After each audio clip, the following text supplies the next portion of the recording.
They're not all dudes because there's like a rock there. Right, so, unless Grok is a dude, right? You could. Rock maybe. You never know. You never know. But basically, essentially, this is the beefy boy lineup. Yeah. Right. I like it.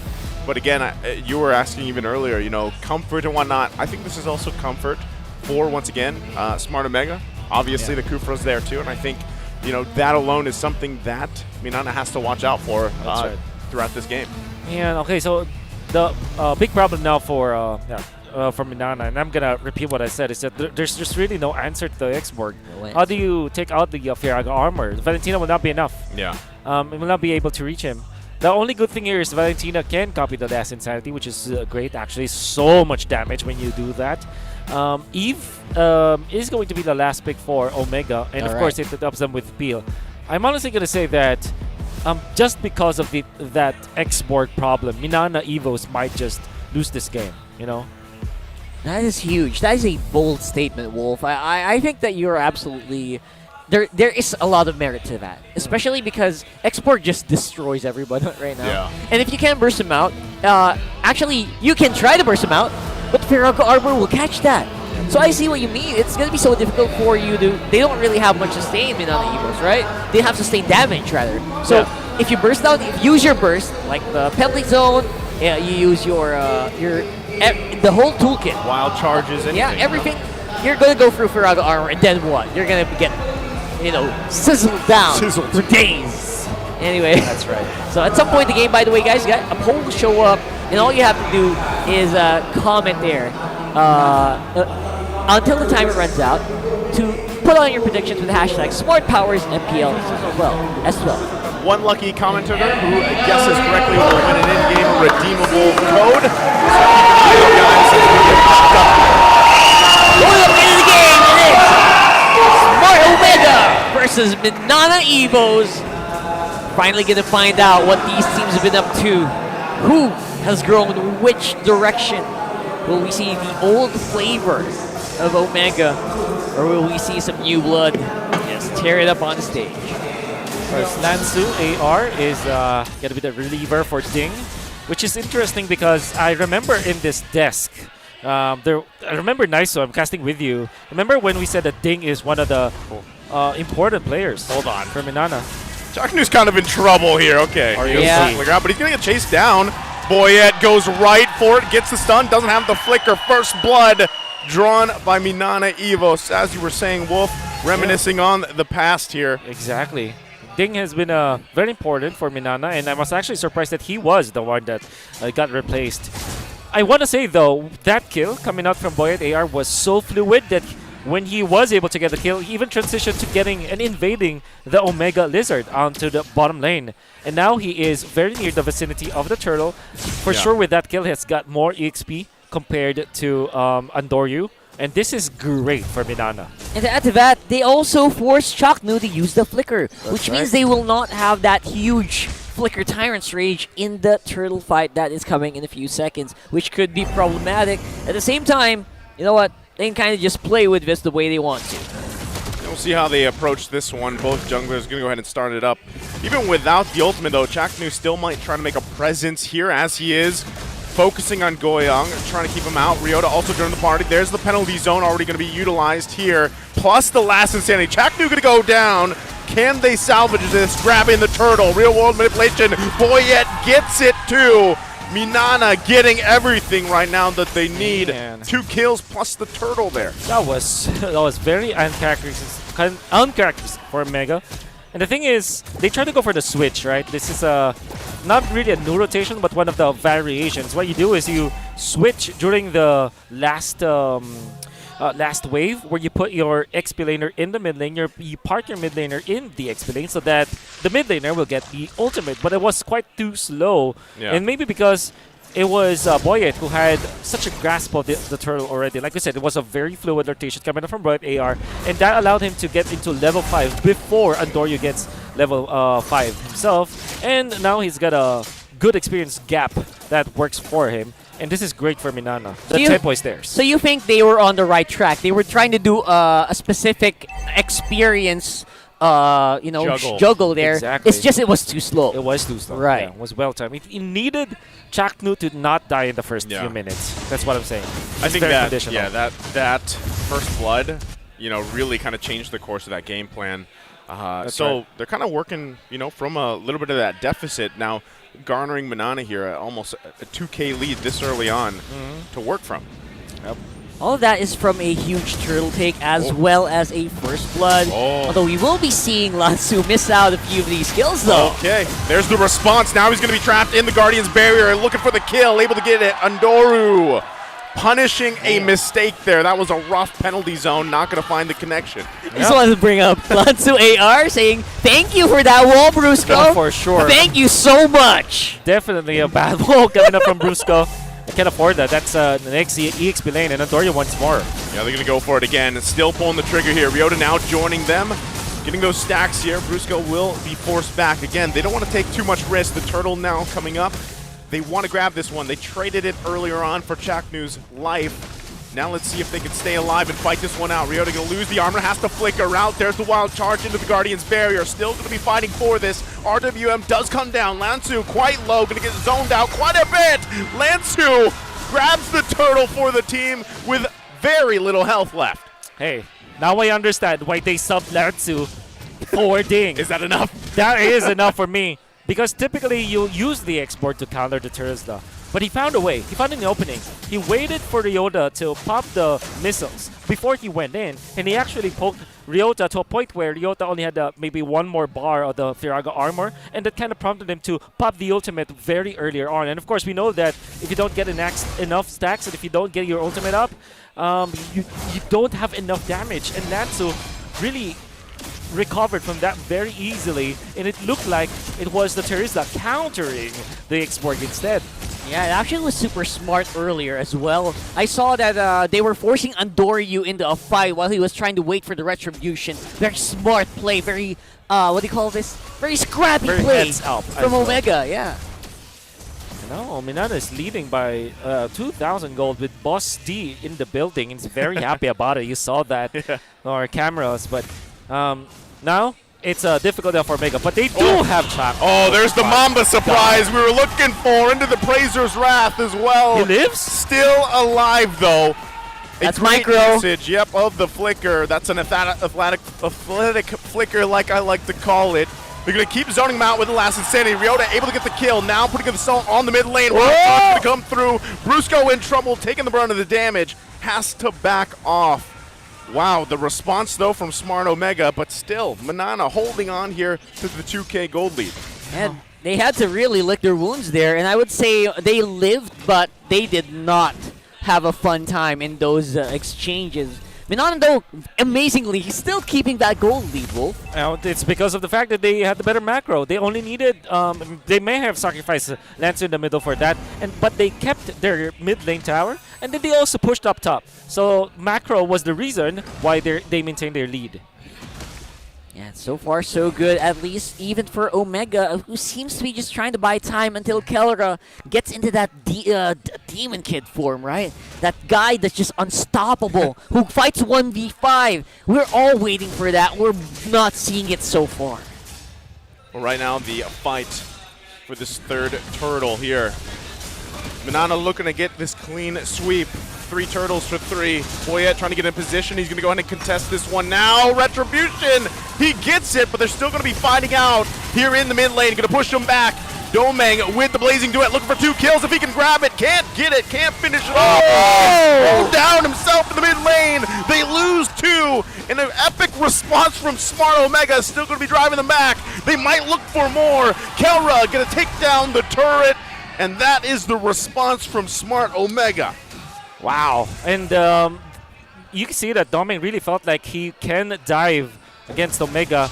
Definitely punished for it. And Andoryu just holding on to the ultimate Praiser's Wrath right moment. He died in the end, but that was a very good trade because they were able to shut down a massive hero like the Claude. That's got a lot of farm, and Kellera now just pushing bottom lane. Look at that guy. Those balls of steel starting to really make their marks on that tower here. I think we're going to see Kellera join the party really, really soon. Yeah, those balls, man. Yep. They destroy turrets. They That's do. right. I'm made of steel. They're made of definitely steel. made of steel. I They're on think they fire are. too, technically, right? So They are. Just add some damage, you know. That's why you got the red damage, right? That's right. Because Yeah. you got that fire. Anyway, jokes aside, it is a very, very aggressive play for Omega. I think they're ready for anything that's Minana's going to throw at them on the bot side. And Minana can kind of smell blood. They can smell some of that aggression coming in from Omega. And they're trying to answer with a topside push by Doming. They'll be able to get that, and everybody just rocking the Exhort boots nowadays. There's one for Charizla, there's one for Etomax, and we call it the Exhort boots Exhort because boots. he was the first one to do it in the MPL PH, and he kept on doing it. He did not stop. He was relentless during MPL Season 11, and I think that whatever we call that now, Exhort boots, I'm going to keep on calling it that just because of how relentless he was. I mean, for those that aren't familiar, what is the Exhort boots? Hey, it was you pick up the roam boots even when you're not the roamer. 8 minutes. The dire hit. Anything. Is it any of those because you will not get it. You will not activate it anyways. Doesn't matter. It could be favor. It could be encourage. It could be anything. Doesn't matter. Just take it. Just take it. At this point, like they're trying to ensure this. Lord! Another setup from the Mamba. Able to find the lockdown. Lansu down. Here comes the response. The Wild Charge! Finding multiple members in the blazing duet. Looking for a response of their own. Bodies are flying here. Chaknu trying to salvage the situation. Ryota as well. They're down all the damage, though. They don't have any more firepower. They have to back off because they lost Kelra and Etu Max, and now they're going to lose themselves possibly the first Lord of this game. Still trying to keep that from happening. And Doru also wants to get in position here. Brusco doing a great job at keeping them at bay. They've got to approach this carefully. Both junglers waiting for this retribution battle. Andoru will have it in just a little bit. Penalty zone comes through into another blazing duet. Andoru in trouble. Will fall into the Lord pit. And it's secured once again by Boyette. And now Minana working around this power play. Bro, Doming's timing and his positioning in that last 1.5 minutes of play is just immaculate. Whoa. I've never seen him play like this before. And of course, Brusco, you saw how he was able to utilize this Grok with the flicker. That very well placed wild charge that knocked up 3 members of Omega. And it's great because he's doing it in front of Chak Mamba, known as one of the better Grok players out there. But he's doing one for the books. Brusco just really secured the clash for Minana. What was that key to victory once again? It was Pal Doming. Paldoming, yeah, right. And, Pal you know, Doming, man. for you guys out there that don't know what Paldo is, it's like rich, right? Yeah, I mean, it's like rich. Yeah. it translates in English to basically rich. And you know what helps that with that one? If you're insured. If you're insured just like this, they can't even insure themselves a kill here. With all that committed to Brusco, Yeah. wild charge to safety. Make sure no matter what happens, you got something to fall back on, something to catch you on the wings. That's exactly how you do it. And they're doing it, man. 4.5K on the goal. Whew. It's going to be Minana now reaching their win conditions. And that's definitely this claw that they were able to unleash. Like, they were able to get so much gold. I think it's now up 1.9K gold over his matchup, which is Kelra. So that's ultra fast, man. That's ultra fast indeed. Because that means that he will have one good item above. Look at this. They were able to get the kill. Chaknu already committed the ultimate. Here comes and Brusco. that's they know it. Brusco with the conceal play and the wild charge and the flicker as well. You combo it up, you get ultra fast indeed. Like if you combo the wild charge as well as the flicker, that's fast enough for you for your opponents to not be able to react to that, especially with the conceal too. So it was all of the tools was given to Brusco that he is able to maximize. Whew. You'll have to take a breather from that last few 12 minutes of the game. I feel like it's coming in so fast. And yeah, this is exactly where we usually see Omega, you know. We're talking about Omega again. Yeah. We're talking about those timers. Are they back on this form, man? It's funny because, you know, if even just looking at this breakdown, like Kelra has a lot of ground to cover, man. He is pretty far behind Domeng. Yep.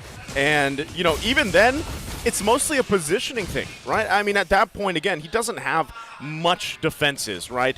He does have a Purify. Yes, he can go ahead and use the Wind of Nature if he wants to, but really, there's so many initiation tools for MNNE Evos to deal with if they want to, and that's one of the hard things about really utilizing this Bruno for Kelra right now, not to mention he's got to catch up. I love that point because you have one Purify. You have so much CC on MNNE. Take your pick when you want to use it. Yeah. Either way, he will get crowd control.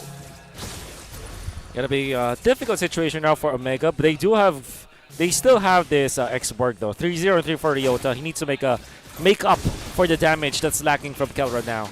Yep. Well, this Atoy Army is waiting. The Army. They're waiting in the wings for their general to make a big play here, and it's not far off. So you see this MNNE starting to compress. That's exactly what an export usually wants. Yeah, and they're going to go ahead and reset it. So, you know, even despite the gold lead that MNNE has here, that's the amount of pressure that Smart Omega can put on them still, you know, and either way you look at it, it's respect from MNNE and also Smart Omega knowing that, hey, we should be confident enough to actually contest this and fight for this Lord. That's right. And you know who's never not confident to take these fights is Chalk Mama right there, beautifully positioned, ready to catch anyone who shows themselves, any good targets. He's waiting for it. He's trying to utilize that X factor of his that we all know and love from this guy. Look at Doming. He's able to get the purple buff. Wow.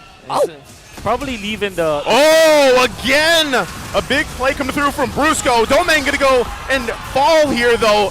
Massive already. Still going to be going at 2 max. Get a double. Can they turn it around? Appraiser's Wrath. Going to find its target. Goyoung goes down. Brusco in trouble now, too. And it looks like it might even be a complete wipeout if they can continue on.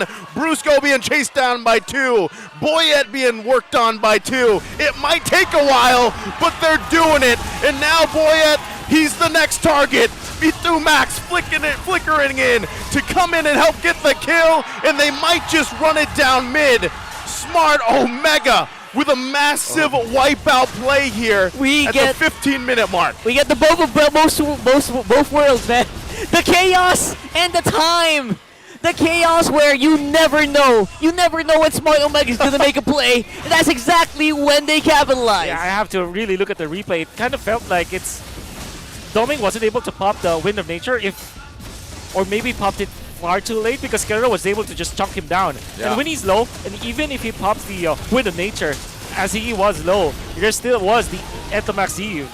Was able to just take him out. And I was already commenting what the Cloud has been doing, what Doming has been doing, as he's able to get the purple buff away from Omega. Then he went and jumped in, had the Wind of Nature, but it felt like he wasn't able to use it, as well as his Purify. So really, we have to look at the replay on what happened in that one because it really felt like MNNE's already getting the better of the Lord Dance, but they still lost. And that was initiated by MNNE. Like, exactly. You know, Brusco did a similar play that he went for before. He utilizes Lansu as well. Yeah, and you know, it just did not. It backfired for them.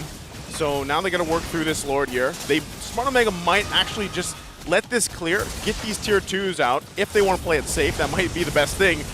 But they still might also look for a pickoff, and that's what Chaknu was looking for as well. They're not going to find it. So they'll wait for these waves to push in and go for these tier 2 turrets. I think Omega just pinpointed the most glaring weakness of MNNE's lineup. All of their AoE damage and all their physical tower taking is all dependent on the Doming. If Doming goes down first, the rest will follow.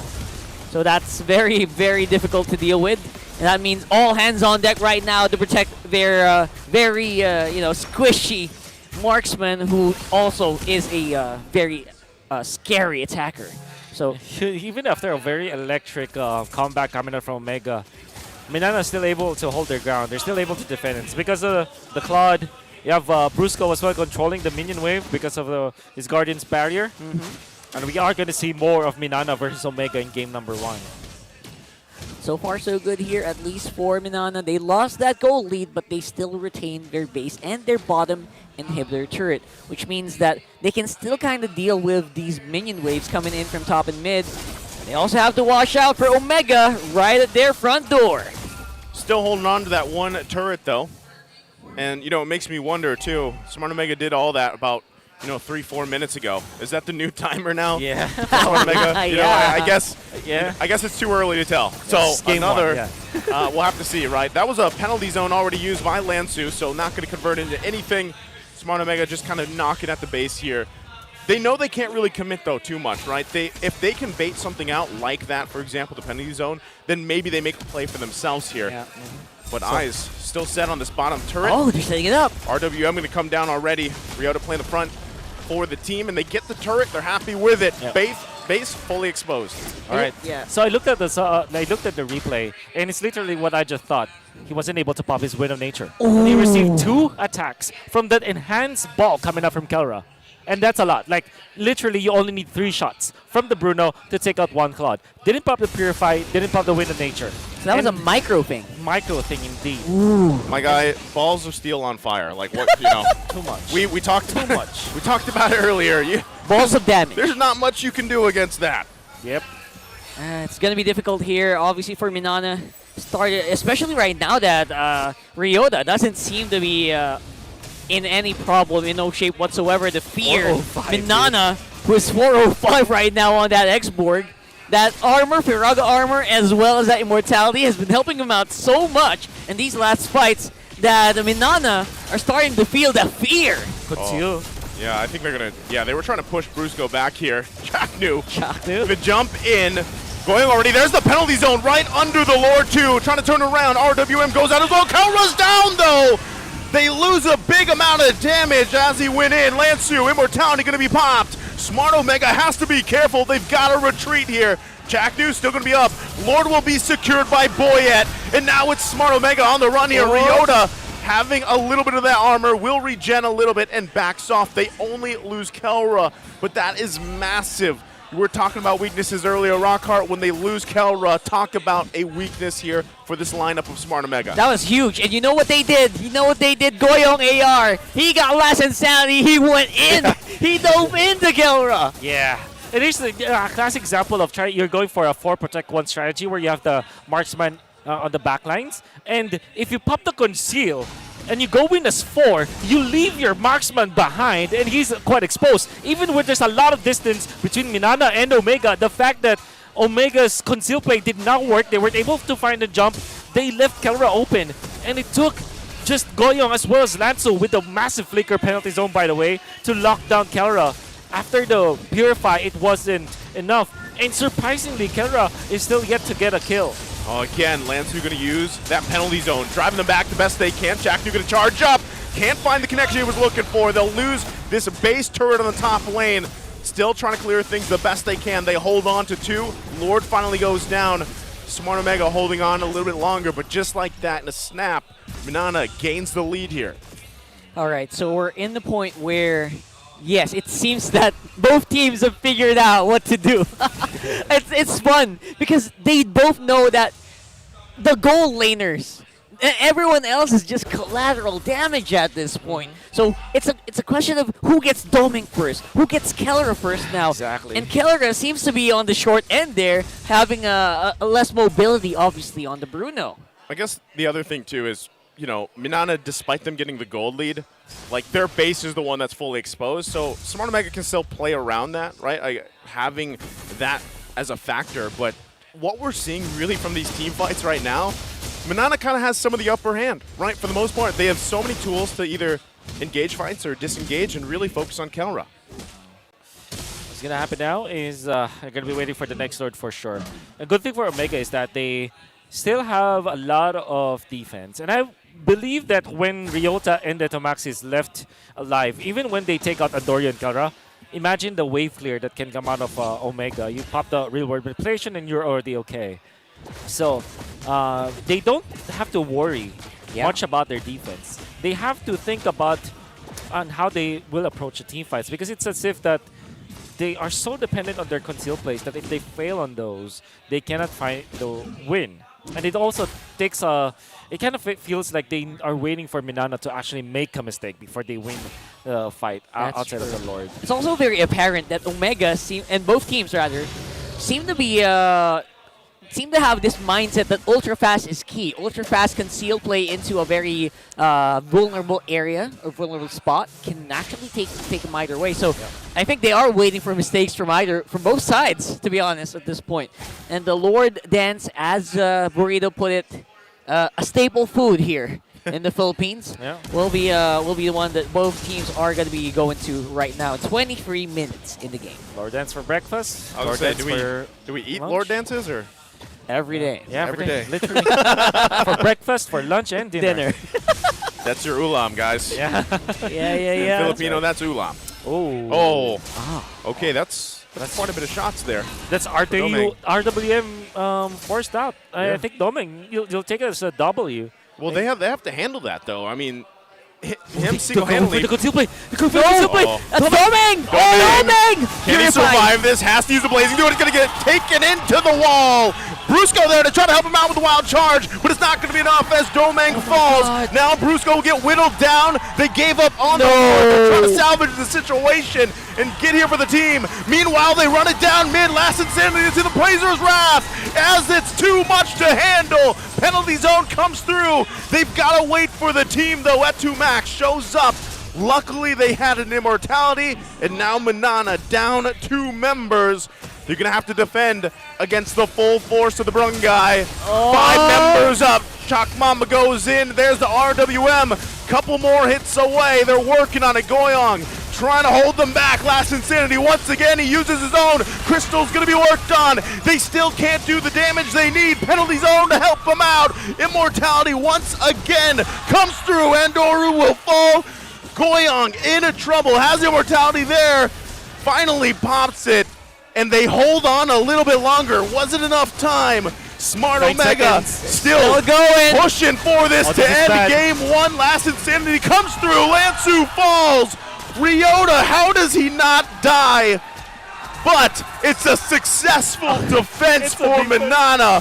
What a exchange. Man, the big props to Boyet actually was able to man up and just take care of the minion wave.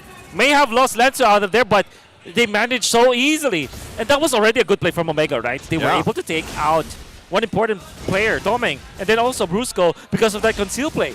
But the defense coming out from Boyd was enough. Yeah, I mean, for a moment there, it looked like Manana completely broke down. But again, that Boyet, this is a guy you want on your team. He does not fold to pressure. No jungler. Oh, they're still going to be going for Jack Mama again, finding the connection with the Rage. They'll get the kill on Goyong. Ryota using the Last Insanity. Manana on the retreat, but still no one able to claim the Lord just yet. This is going to be a crucial one. Both teams working their hearts out for it. Ondoru making his way here. Chaknu once again scouting out.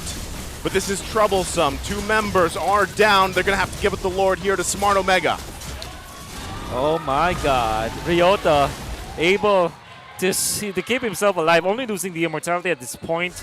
We're at an event horizon where everybody's just farmed up. Yeah. Maxed out. Yep. We're at that point where nothing matters, man. But Goyong, his life matters. And the fact that he's not there for 25 seconds, wave here from Minana is very low. Chaknu again, getting that penalty zone out of Lansu. Kelra unleashing in the backside. Will be going for more. Now Lansu gone for an entire minute. It's only going to be these 3 members for another 10 seconds. Boya taking the brunt of the damage, has to get out of here. Kelra, he hurts too much.